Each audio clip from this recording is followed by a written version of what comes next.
In Geometry 6.5, we're dealing with rhombi and squares.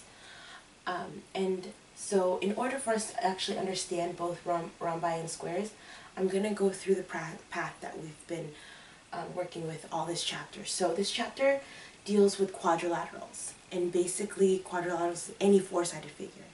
And then we have, that goes underneath quadrilaterals, which is parallelograms. Parallelograms is a four-sided figure, but opposite sides are parallel, hence the term parallelogram.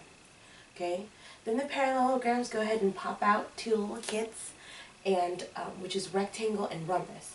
Basically, remember, rectangle was the last section, and it's a parallelogram, but it has all 90-degree angles. A rhombus is a parallelogram, but all sides are equal. Okay, so these two both have the properties of a parallelogram, but not the properties of each other. But when these two pop out a kid, you get square.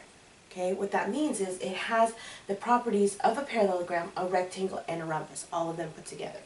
So if you took the property of rectangle and rhombus and put them together, you get a square. So that means not only our squares have all equal sides like a rhombus, but it also added 90-degree angles like a rectangle. Okay? And that's sort of the quadrilateral family path that we've been going through. So the properties of a rhombus is basically all the properties of a parallelogram.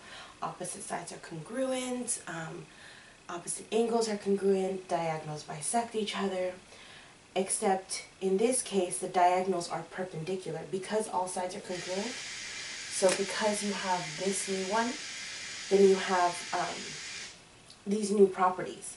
So all sides are congruent, okay? And then the diagonals are perpendicular. Perpendicular, remember, means what?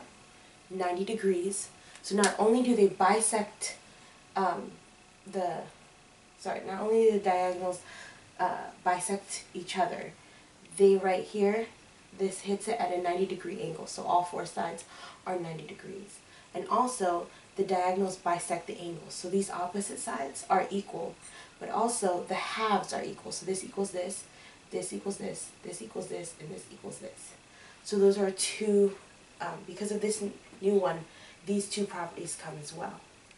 Now a square is all of the properties put together. So basically there's no new properties, it's just all the properties of a parallelogram, a rhombus, and a rectangle. So all the properties combined are applied to a square. So that's what we have. Go ahead and write this down, do your vocabulary, and we're going to do one problem.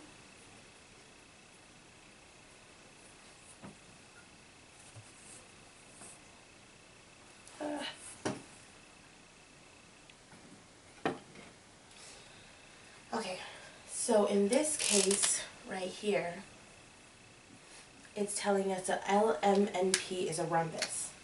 So telling us what shape lets me know which properties that I can use. So this one says rhombus, and it wants us to find the following. So basically it wants me to find y if angle 1 equals y squared minus 54. Angle 1 is the diagonals. And we know that the diagonals, if we look through the properties, are what? 90 degrees. So I know that angle 1 also equals 90 degrees. Well, by the transitive property, because angle 1 equals 90 and angle 1 also equals y squared minus 2, I know that y squared minus 54, I know that y squared minus 54 equals 90, right? So now I solve.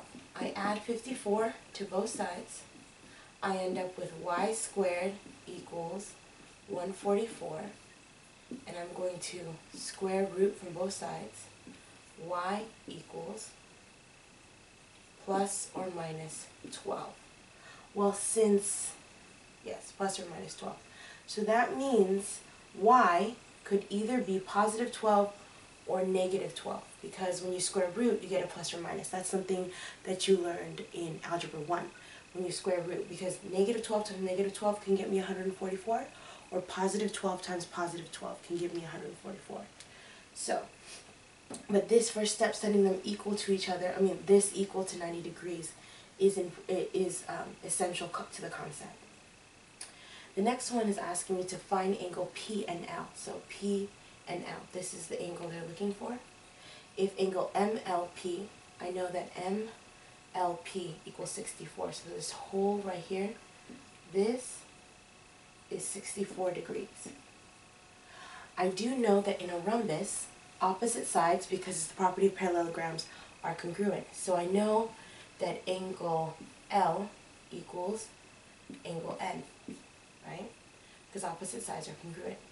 Since this whole thing is 64, I know that a property of rhombus says that the diagonals not only intersect at 90 degrees, but they bisect. So that means this equals this, and since they equal, I'm going to divide this by 32. So this is 32, this is 32. And since this is opposite, this is also 32, and this is also 32. Okay?